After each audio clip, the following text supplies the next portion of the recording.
I'd like to showcase a build today that I've been working on. A lot of people have been asking me what I've been playing. I've been messing with Charge, of course, this season, and my build currently that I've been having a lot of fun with is just Charge.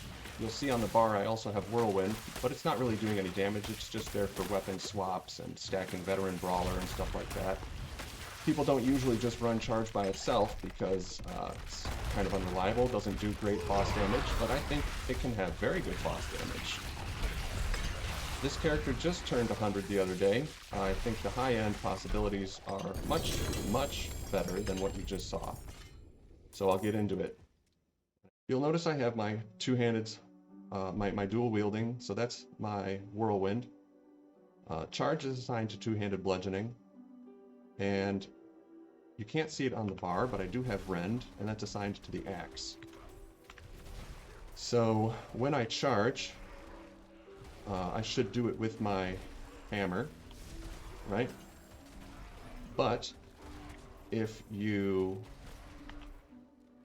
hit an enemy with your charge,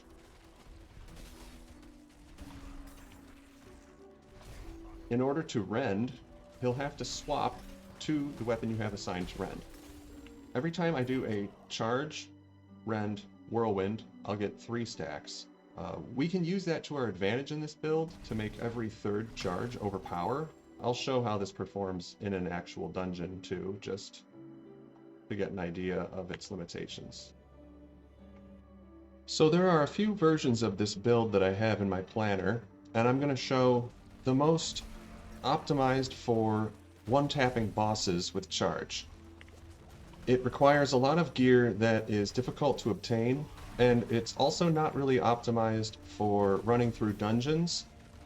You'll find that if you try to do dungeons or speed runs with this build, it's going to be kind of frustrating. You'll do way more damage than necessary, and Charge's cooldown will be too long.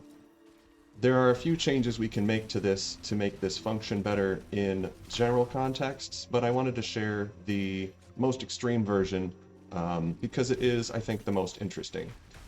So you'll notice that we have Harlequin Crest and Starless Skies. We also have Tybalt's Will and Grandfather. So those are our uniques. Their purpose is to amplify our critical strike damage, our critical strike chance, and Starless also gives us a very nice 40% bonus after we spend Fury. And of course, we'll just run Harlequin Crest because everyone always runs Harlequin Crest. Tybalt's Will, as usual for Barbarians, is almost always best in slot. So we're going to be charging with our two-hand hammer. The two-hand hammer expertise gives us a 15% bonus to critical strike damage. That's very good.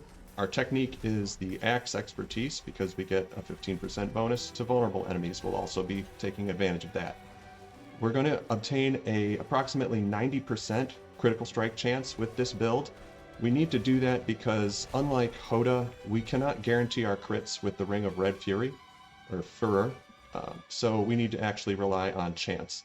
But we don't want to miss those crits because Banished Lord's Talisman, Grandfather, all of these other bonuses make our critical overpowers about 10 times as strong as our regular overpowers. So it's huge that we get that bonus. Generally how this build works is when the boss is spawning, we use Wrath of the Berserker. We spam our Whirlwind. About 4 seconds, I think it takes before the... Let's see. Oh yeah, so we use Whirlwind for about 4 seconds while the boss is spawning. And then when the boss spawns, it takes another 4 seconds to cap Wrath of the Berserker. We're spinning on the boss for 4 seconds. We're doing barely any damage. We only have 1 point in Whirlwind. But we will stack our, where is it? Flawless Technique, giving us about 8% additional chance to crit. We'll also stack up Veteran Brawlers, giving us an additional 40% damage with charge. And we're going to stack Ring of Starless Skies. So in those last 4 seconds, we're moving away from the boss, positioning ourselves to charge, and then we unload the charge. Alright, we're finally there.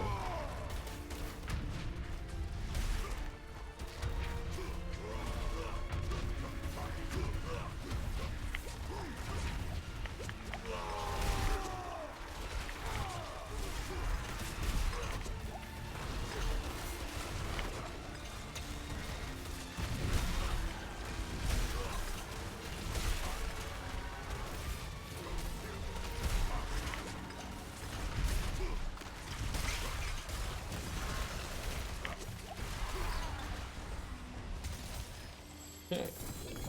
We even made it through with some stacks.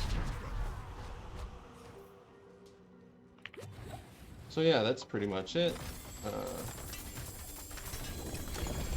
Pretty smooth run.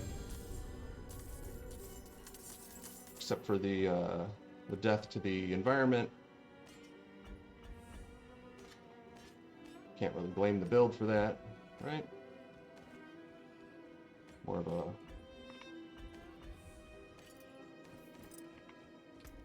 of a bad player situation. So that's my charge build. Thanks for watching. Again, we use the Ring of the Ravenous. The fact that it gives us an extra weapon swap every time we hit an enemy. We get 3 swaps every time we charge and then Whirlwind. So every third charge overpowers with Earth Striker. It's a pretty good overpower rate. And we're going to load up on all the damage bonuses we can to critical strike and overpower. We're going to crit almost every hit. We're going to overpower every third hit. Bosses are going to be destroyed in a single hit. Piles of enemies just explode in front of us. We fly through the level constantly charging with 0 cooldown. It's a lot of fun. It's extremely powerful. I think it will perform better than HotA in the right hands. The problem with it is if you miss a charge, you can have a bad cooldown and you can screw up your rotation, so you're not going to overpower every third charge. You'll actually overpower never. So every time you get to a boss, look at your stacks, make sure that you're not sitting in that situation, you know, line up all your buffs, and then blow up the boss. Seems easy enough. It takes a little practice, but it's a lot of fun. And it's kind of cool to see a variation of charge build that actually doesn't have a core skill.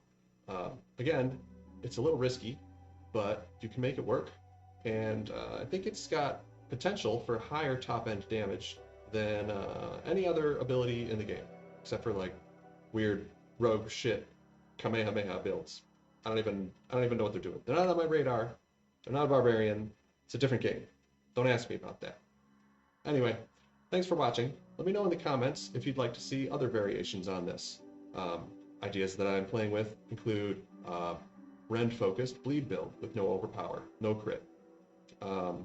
Or maybe some kind of combination that like maxes out the charge damage and the Rend damage, uses Berserk Ripping and Gushing Wounds. Who knows?